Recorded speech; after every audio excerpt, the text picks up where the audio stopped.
Itong lace na wavy barbecue flavor. Ito yung sura niya lang. Ang daming langaw eh. Ewan ko ba't ang daming lang. Yan. Para siyang ano? Diba? No, too spicy. Not spicy. No. Barbecue flavor lang siya. Same lang sa atin. Para siya yung V-cut style. Yung V-cut style. Sarap nito. Ito 10. 10 out of 10. Rate natin. You try, love ko? Try na. Only one. Patry natin sa kanya kung magustuhan niya. Sunod to Islanti. Natin. Sisa nga help. Sisa nga may... Ito yung tsura niya. Ah. Ito medyo plain lang lasa niya. Maalat lang siya. Ito okay ito no. Ang daming langaw. I don't know. Ang daming langaw. Second floor na kami. Ang dami pa ng langaw. Ito medyo matabang siya. Mild lang yung lasa niya. Islanti. Siguro mga 6. Yan. Nagustuhan niyo yung Islanti kasi mild lang yung lasa. Sunod itong pork curry. Red chili. Red chili jatka. Mamaya may chika ako sa inyo after ako mag-rate niyo. Ito yung tsura niya. Kita niyo ba? Ito mga first time ko lang to maliban din sa lace. Paborito ko sa lace. First time ko lang ito makakat.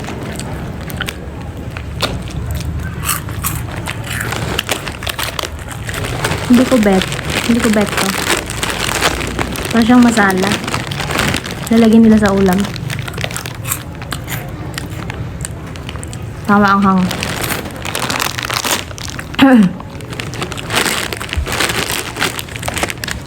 3 over 10. Next natin, kurkure din siya. Pero chutney chaska. Hindi ko alam kung ano ibig sabihin ng chutney. Batili. Mama, this one. Ganun din siya kaso medyo light lang.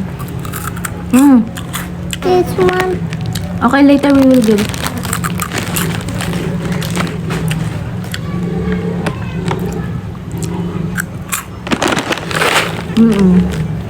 Ito medyo okay para siyang may ketchup lang. This one. This one. Medyo kuta. Ito medyo okay kasi parang ketchup yung ano niya. Lasa. May kalasa to eh. Sa atin. Nakalimutan ko lang. What is Ewan ko ba't ang daming langaw dito. Hindi man malangsay. Ito, rate natin ka ng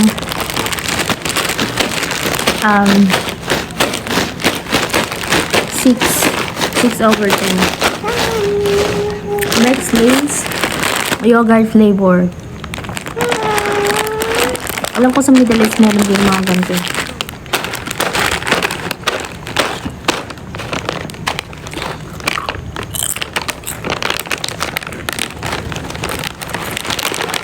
Okay na rin.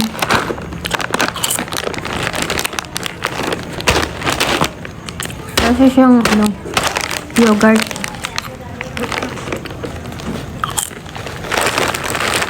Seven. 7 over 10. Last snack. 9. Nimcon. 1. Ha? Alam niyo kasi ba't nag-relate ako. Pagpunta niyo dito, maghahanap kayo ng mga snacks. Hindi lahat ng snacks dito magugustuhan niyo. Kasi mostly mga snacks nila maanghang tsaka may masala. May Ito naman ni para siyang dingdong. Yung name ko para siyang dingdong. Para siyang may tawag dito. Dingdong pero ang lasa niya lasang masala. Ayan may iba't iba. Pinipili ko lang. Gusto ko dito yung mani Noong unang dating ko dito, ito yung unang-unang sinerve sa akin. Yung mga yung mga relatives ng asawa ko. Inom lang ako mga may. Nauwaw yung anak ko. Buti nag-ready ako ng milkshake. Pag may mga bisita, hindi nawawala ng gamitan ni ko. Kasi maliliit lang siya. Alam yun, pag may bisita, di ba nagkukwentuhan. Habang nagkukwentuhan, may nginangata-ngata. Ito yung unang-unang sinurb sa akin, kaya lang hindi ko nagustuhan nung una kasi matapang ang lasa. Yummy. Lasang masala siya. Pero ngayon, medyo okay na. Pero nung una, ayaw ko talaga nito. Sa loob, meron siya mga chickpeas, mani, tapos itong para mga noodles. Para mga noodles siya. Made in flour daw to. Alam niyo kasi niyo, ang mga pagkain dito, kung fan kayo ng Indian food, magugustuhan niyo rin yung pagkain ng Pakistani food. Yung mga bago. So, yung mga Middle East, alam na nila yan. Yung mga nasa Pilipinas, hindi pa yan alam. Sayang, pinagkaiba lang mir. Yung Indian food is more on vegetable, mga vegetarian, mga pagkain nila. Kasi nga, di ba, ang baka mahalaga yan sa kanila. It's vegetable no review. Dito naman mga heavy food. Ay, heavy meat. Puro mga karne ang pagkain nila. No food. Tsaka madidilaw. Mga pagkain nila. Parang nga Indian food. Puro mga laging may curry. Pakahilig nila may sa mga spices. Yan nung unang dating ko dito, puro lang ako itlog. Siguro mga one month, puro lang itlog kinakain ko, tsaka manok. Nagpapabila ko manok sa asawa ko, tsaka itlog. Yan lang halos ang inuulam ko. Nakain namin araw-araw. It's either nilagang itlog, pritong itlog, kinamatisang itlog. Ganun lang. Tsaka mga toyo dito, iba yung lasa, yung suka, iba yung lasa. Naghahanap ako ng kalasa ng sa atin. Wala. Ayaw ko sa spices na nalagyan nila dito, yung cumin seeds, cumin powder. Ako, ayaw ko yan. Tapos yung ibang pagkain ito, nilagyan nila ng oregano, ng ano pa ba?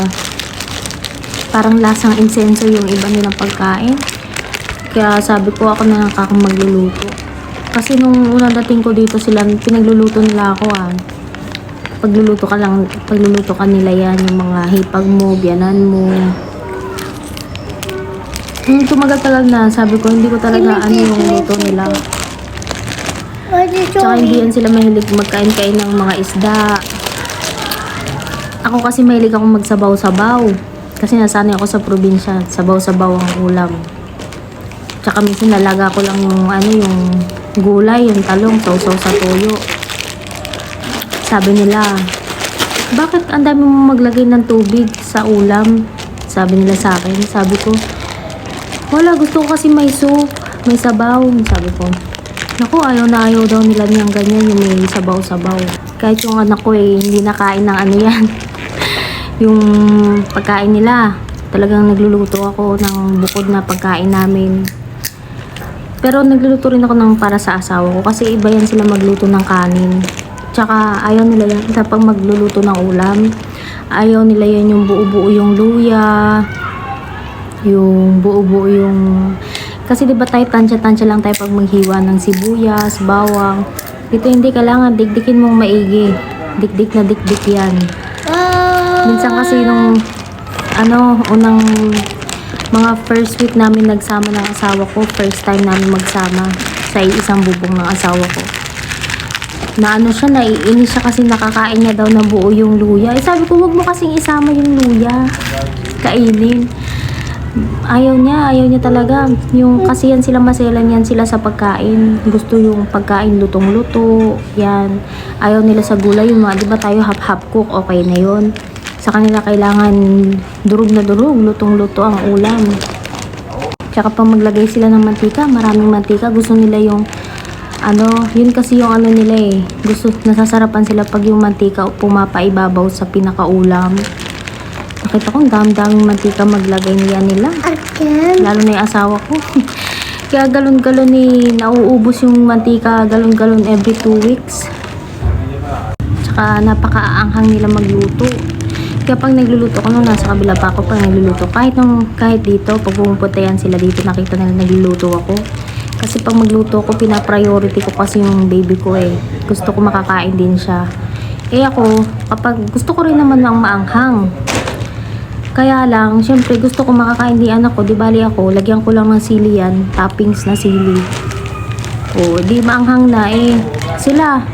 Wala sila pakialam sa mga maliliit nilang mga anak. Magluto yan sila ng ulam. Sobrang anghang. Kaya yung mga batang maliliit, yung mga 4 years old na mga bata, maliliit na mga bata, kakain yan sila. Ayaw nilang nakain, kaya ang papayat ng mga bata dito kasi nga sobrang aanghang ng mga pagkain. Pag nagluto ko dito, gustong gusto nila yung niluto ko kasi hindi maanghang. Kaya lang ayaw nila yung sweet and spicy. Gusto ko kasi sweet and spicy. Pag nagluluto ko ng manok, tapos yung mga like yung yung asado, adobo, yan minsan gusto nila yan. Yung mga white chicken, gustong gusto nila yan pag nagluluto ko. Minsan nga nagluto ko ng dito, embutido, gustong gusto nila. Sabi ko kasi, lalo na yung mga bata kasi yung mga bata, gusto rin din pala nila yung hindi maanghang. Yan sila pag magluto sila, maanghang. Sinasanay nila yung mga bata sa maanghang. Okay naman yun, sanayin mo yung bata maanghang. Kaya lang, bata pa rin yan naghahanap pa rin ng ng normal na pagkain na hindi maanghang. Tsaka pag nagluluto ka ng isda, di ba tayo nagluto tayo ng isda? Pipituin lang natin, lagyan natin ng asin. Tsaka lang din, dami pa nila yung gagawin. Marinate pa nila yan sa masala. Bago nila prituhin. Tsaka pag magprito sila, kailangan dubog sa mantika. Nung nakita nila ako magprito, sabi niya, ano ba yan? May lasa ba yan? Bakit asin lang lagay mo? Gusto ko kasi yung lang, di ba sanay tayo sa yung original na lasa ng isda. Tsaka hindi sila mahilig sa isda. Kaya lang, hindi ko gusto yung mga isda dito malalaki, tsaka matatapang ang lasa. Wala kasi mga tilapia dito, mga dilis, wala dito. Yung mga maliliit na isda, yung galunggong, wala dito talaga. Kaya ang diet ko dito, manok, itlog lang, tsaka gulay-gulay. Yung gulay naman dito, hindi katulad sa atin, di ba pupunta ka sa palengke. Lahat available yan. May petchay, may kung ano, lahat ng klase ng gulay. Dito hindi. Kung lang halimbawa, yung season ngayon ay season ng talong. Ayan. Meron supply ng talong yan. Season ng... Kaya lang hindi na kami napunta sa sa palengke, sa public market. Kasi meron nang dito araw-araw naglalako. Mga tiilong ko, bisita mga lang. Yan, naglalako sila. Araw-araw may naglalako dito. Kesa nga naman punta ka pa sa ganun din naman yung presyo. Maliit lang ang tubo nila. Baka naman may mag-comment sabihin na maraming langaw. Marami talagang langaw dito sa village. Dati maselan ako sa langaw talaga. Kaya lang na ganito ang environment dito, wala akong magagawa. Kasi sa labas mga kambing, mga baka. Kaya masasanay ka na lang talaga. Ayan sila yung isa sa naanuhan ko yan sa kanila. Pag magluto sila, pinapadapuan lang sa Hindi naman sa maselan niya, siguro yung iba. Kasi yung pamilya ng asawa ko, hindi naman sila mayaman. Pag magluto yan sila nakaupo. Nakaupo talaga, naka-squat. Tapos yung roti, lalapag lang nila yan sa lapag. As in, sa lapag sa daanan lang. Dito sa pinakalapag, lalapag lang yan. Nung salo-salo pa kami ng kusina